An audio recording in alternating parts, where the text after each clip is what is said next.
बहुत पुरानी बात है। धारा नगरी में गंधर्वसेन नाम का एक राजा राज करता था।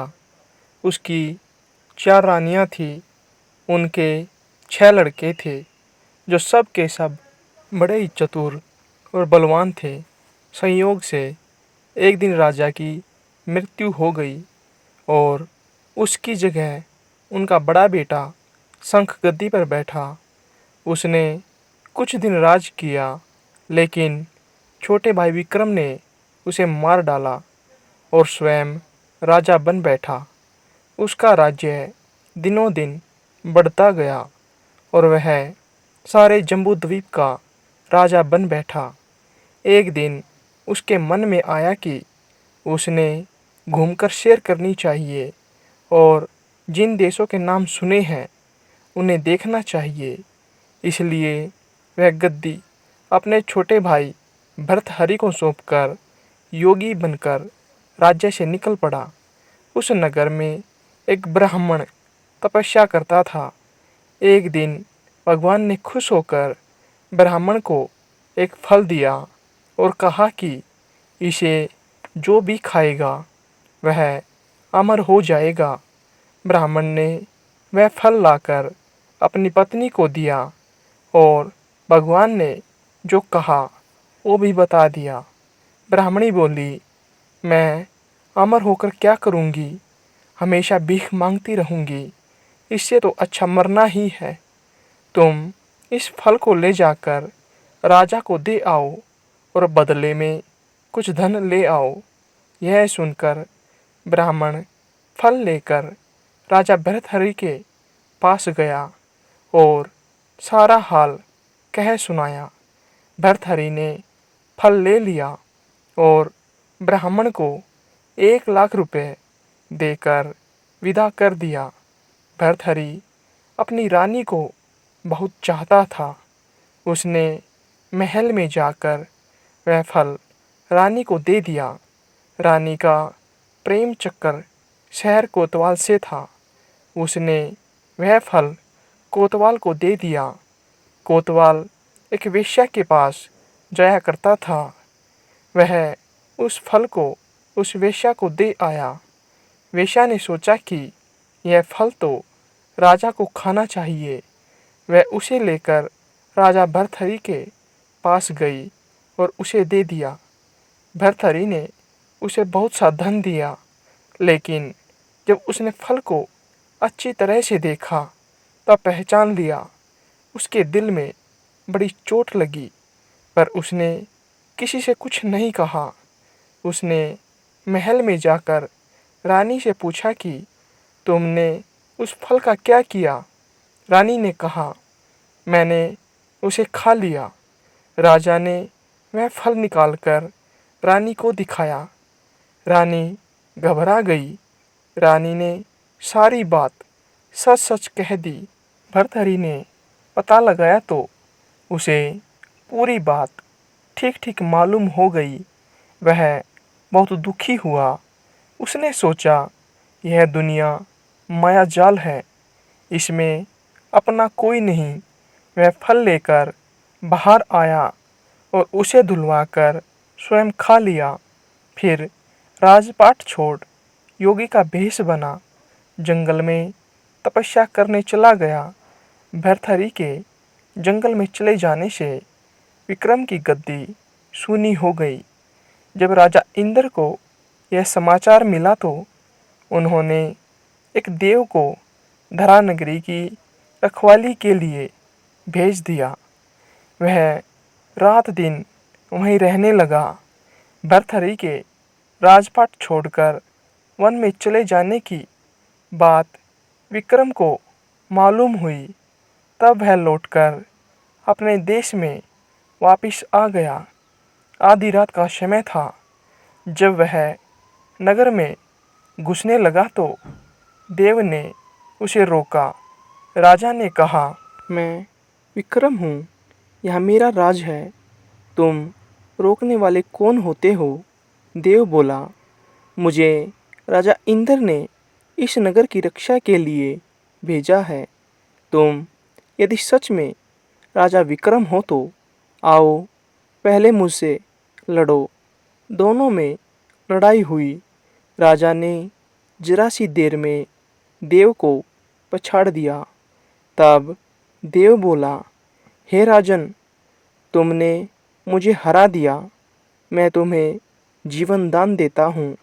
इसके बाद देव ने कहा, राजन, एक नगर और एक नक्षत्र में तुम 3 आदमी पैदा हुए थे। तूने राजा के घर में जन्म लिया, दूसरे ने तेली के घर और तीसरे ने कुम्हार के घर। तुम यहाँ का राज करते हो। तेली पाताल का राज करता था। कुम्हार ने योग साध कर तेली को मारकर शमशान में पिशाच बनाकर शिरस के पेट से लटका दिया है। अब वह तुम्हें मारने की फिराक में है, उससे सावधान रहना। इतना कहकर देव चला गया और राजा महल में आ गया। राजा को वापस आया देख सबको बड़ी खुशी हुई। नगर में आनंद मनाया गया। राजा विक्रम फिर राज करने लगा। एक दिन की बात है कि शांतिशील नाम का एक योगी राजा के पास दरबार में आया और उसे एक फल देकर चला गया। राजा को संदेह हुआ कि देव ने जिस आदमी के बारे में कहा था, कहीं यह वही तो नहीं है। यह सोचकर उसने फल नहीं खाया, भंडारी को दे दिया। योगी आता और राजा को एक फल दे जाता। संयोग से एक दिन राजा अपना अस्तबल देखने गया था। योगी ने वहीं पहुंचकर फल राजा के हाथ पर रख दिया। फल राजा के हाथ से छूटकर धरती पर गिर पड़ा। उसी समय एक बंदर ने झटपट उसे उठा लिया और तोड़ डाला। उसमें से एक हीरा निकला, जिसकी चमक से सबकी आंखें चौंधिया गई। राजा को बड़ा अचरज हुआ। उसने योगी से पूछा, आप यह हीरा मुझे रोज क्यों दे जाते हैं? योगी ने जवाब दिया, महाराज, राजा, गुरु, ज्योतिषी, वैद्य और बेटी, इनके घर कभी खाली हाथ नहीं जाना चाहिए।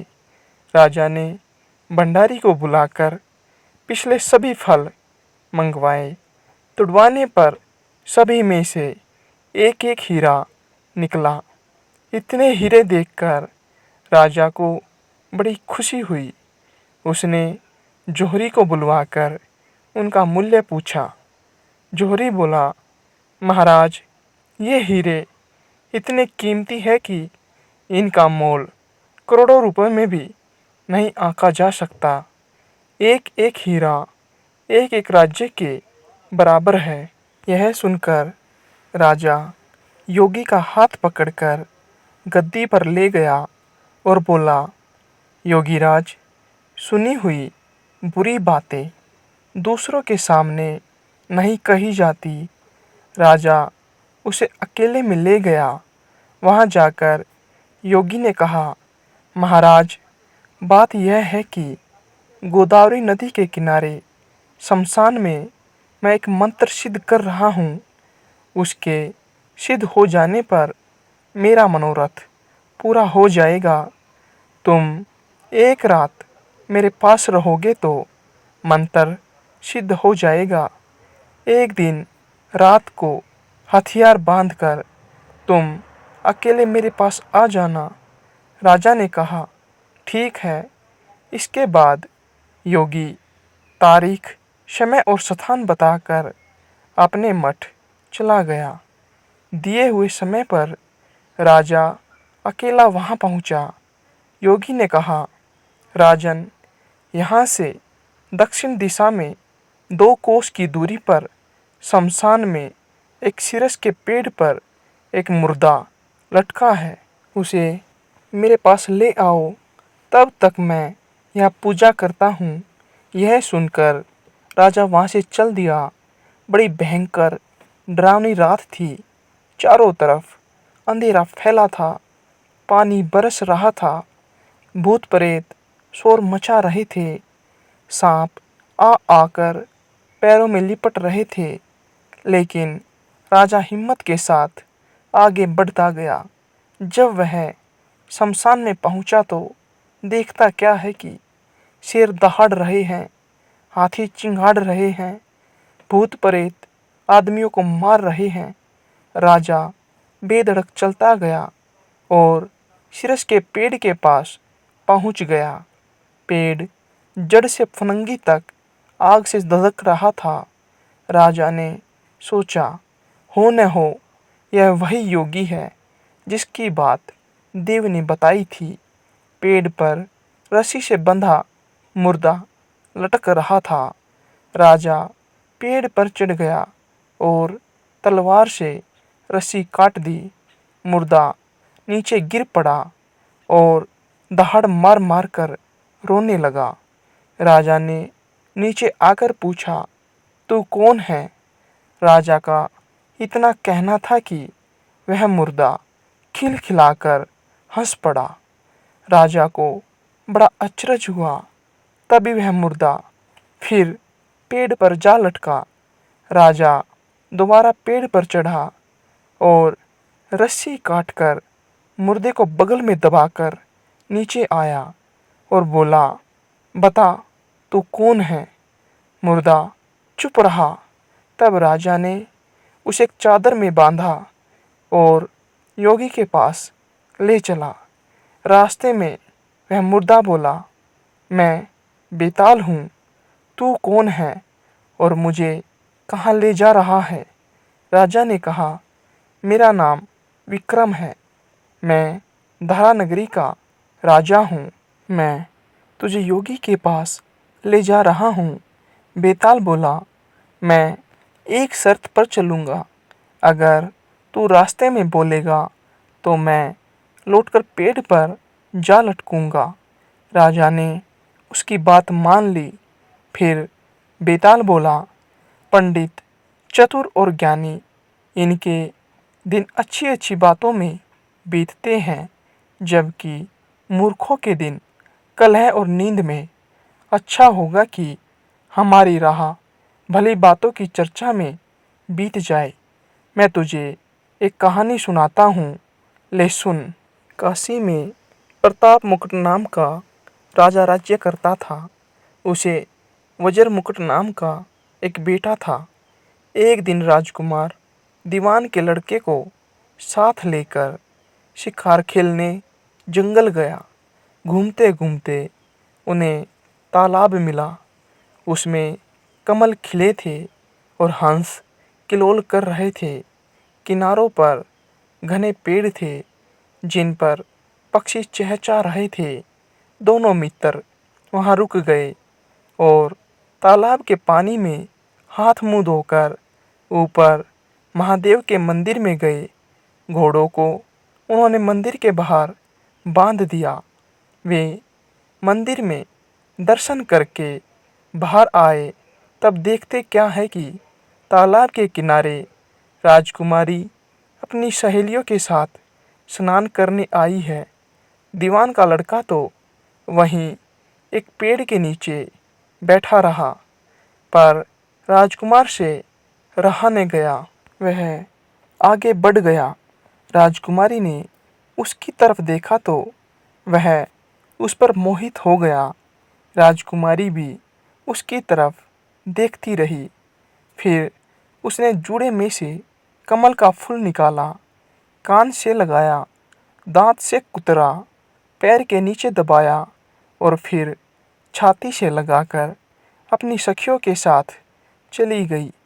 उसके जाने पर राजकुमार निराश होकर अपने मित्र के पास आया और सब हाल सुनाकर बोला, मैं उस राजकुमारी के बिना नहीं रह सकता, पर मुझे न तो उसका नाम मालूम है न ठिकाना, वह कैसे मिलेगी?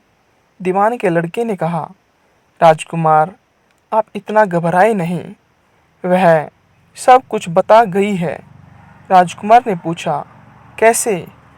वह बोला, उसने कमल का फूल सिर से उतारकर कानों से लगाया तो उसने बताया कि मैं कर्नाटक की रहने वाली हूँ। दांत से कुतरा तो उसका मतलब था कि मैं दंतबाट राजा की बेटी हूँ। पाँव से दबाने का अर्थ था कि मेरा नाम पद्मावती है। और छाती से लगाकर उसने बताया कि तुम मेरे दिल में बस गए हो। इतना सुनना था कि राजकुमार खुशी से फूल उठा। बोला, अब मुझे कर्नाटक देश में ले चलो। दोनों मित्र वहाँ से चल दिए। घूमते फिरते सैर करते दोनों कई दिन बाद वहाँ पहुँचे। राजा के महल के पास गए तो एक बुढ़िया अपने द्वार पर बैठी चरखा कातती मिली।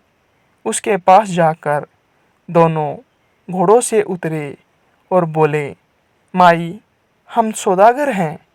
हमारा सामान पीछे आ रहा है। हमें रहने को थोड़ी जगह दे दो। उनकी शकल सूरत देखकर और बात सुनकर बुढ़िया के मन में ममता उमड़ आई। बोली, बेटा, तुम्हारा घर है, जब तक जी में आए रहो। दोनों वहीं ठहर गए। दीवान के बेटे ने बुढ़िया से पूछा, माई, तुम क्या करती हो? तुम्हारे घर में कौन कौन है? तुम्हारी गुजर कैसे होती है? बुढ़िया ने जवाब दिया, बेटा, मेरा एक बेटा है जो राजा की चाकरी में है। मैं राजा की बेटी पद्मावती की दाई थी। बूढ़ी हो जाने से अब घर में रहती हूँ। राजा खाने पीने को दे देता है। दिन में एक बार राजकुमारी को देखने महल में जाती हूँ। राजकुमार ने बुढ़िया को कुछ धन दिया और कहा, माई, कल तुम वहाँ जाओ तो राजकुमारी से कह देना कि जेठ सुदी पंचमी को तुम्हें तालाब पर जो राजकुमार मिला था वह आ गया है। अगले दिन जब बुढ़िया राजमहल गई तो उसने राजकुमार का संदेशा उसे दे दिया। सुनते ही राजकुमारी ने गुस्सा होकर हाथों में चंदन लगाकर उसके गाल पर तमाचा मारा और कहा, मेरे घर से निकल जा। बुढ़िया ने घर आकर सब हाल राजकुमार को कह सुनाया। राजकुमार हक्का बक्का रह गया। तब उसके मित्र ने कहा, राजकुमार, आप घबराए नहीं, उसकी बातों को समझे। उसने 10 उंगलियां सफ़ेद चंदन में भरकर मारी। इससे उसका मतलब यह है कि अभी 10 रोज चांदनी के हैं। उनके बीतने पर मैं अंधेरी रात में मिलूंगी। 10 दिन के बाद बुढ़िया ने फिर राजकुमारी को खबर दी तो इस बार उसने केसर के रंग में 3 उंगलियां डुबोकर उसके मुंह पर मारी और कहा, भाग यहाँ से। बुढ़िया ने आकर सारी बात सुना दी। राजकुमार शोक से व्याकुल हो गया। दीवान के लड़के ने समझाया, इसमें हैरान होने की क्या बात है? उसने कहा है कि मुझे मासिक धर्म हो रहा है। 3 दिन और ठहरो। 3 दिन बीतने पर बुढ़िया फिर वहाँ पहुँची। इस बार राजकुमारी ने उसे फटकार कर पश्चिम की खिड़की से बाहर निकाल दिया। उसने आकर राजकुमार को बता दिया। सुनकर दीवान का लड़का बोला, मित्र, उसने आज रात को तुम्हें उस खिड़की की राह बुलाया है। मारे खुशी के राजकुमार उछल पड़ा। समय आने पर उसने बुढ़िया की पोशाक पहनी, इत्र लगाया, हथियार बांधकर आधी रात बीतने पर वह महल में जा पहुंचा और खिड़की के रास्ते अंदर पहुंच गया। राजकुमारी वहाँ तैयार खड़ी थी। वह उसे भीतर ले गई। अंदर के हाल देखकर राजकुमार की आंखें खुल गई। एक से बढ़कर एक चीजें थी। रात भर राजकुमार राजकुमारी के साथ रहा। जैसे ही दिन निकलने को आया कि राजकुमारी ने राजकुमार को छिपा दिया और रात होने पर फिर बाहर निकाल लिया। इस तरह कई दिन बीत गए। अचानक एक दिन राजकुमार को अपने मित्र की याद आई। उसे चिंता हुई कि पता नहीं उसका क्या हुआ होगा। राजकुमार को उदास देखकर राजकुमारी ने कारण पूछा तो उसने अपने मित्र दीवान के लड़के के बारे में बताते हुए कहा, वह मेरा बड़ा प्यारा दोस्त है, बड़ा चतुर है। उसकी होशियारी से ही तुम मुझे मिल पाई हो। राजकुमारी ने कहा, मैं उसके लिए बढ़िया बढ़िया भोजन बनवाती हूँ। तुम उसे खिलाकर तसल्ली देकर लौट आना। खाना साथ में लेकर राजकुमार अपने मित्र के पास पहुंचा। वे महीने भर से मिले नहीं थे। राजकुमार ने मित्र को सारा हाल सुनाकर कहा कि राजकुमारी को मैंने तुम्हारी चतुराई की सारी बातें बता दी है, तभी तो उसने तुम्हारे लिए यह भोजन बनाकर भेजा है। दीवान का लड़का सोच में पड़ गया। उसने कहा, यह तुमने अच्छा नहीं किया। राजकुमारी समझ गई है कि जब तक मैं तेरे साथ हूँ वह तुम्हें अपने बस में नहीं रख सकती। इसलिए उसने इस खाने में जहर मिलाकर भेजा है। यह कहकर दीवान के लड़के ने थाली में से एक लड्डू उठाकर कुत्ते के आगे डाल दिया। उसे खाते ही कुत्ता मर गया। राजकुमार को बड़ा बुरा लगा। उसने कहा, ऐसी स्त्री से भगवान बचाए, मैं अब उसके पास नहीं जाऊंगा। दीवान का बेटा बोला, नहीं, अब ऐसा उपाय करना चाहिए जिससे हम उसे घर ले चलें। आज रात को तुम वहाँ जाओ। जब राजकुमारी सो जाए तो उसकी बाईं जांघ पर त्रिशूल का निशान बनाकर उसके गहने लेकर चले आना। राजकुमार ने ऐसा ही किया। उसके आने पर दीवान का बेटा उसे साथ ले योगी का भेष बना मरघट में जा बैठा और राजकुमार से कहा कि तुम ये गहने लेकर बाजार में बेच आओ।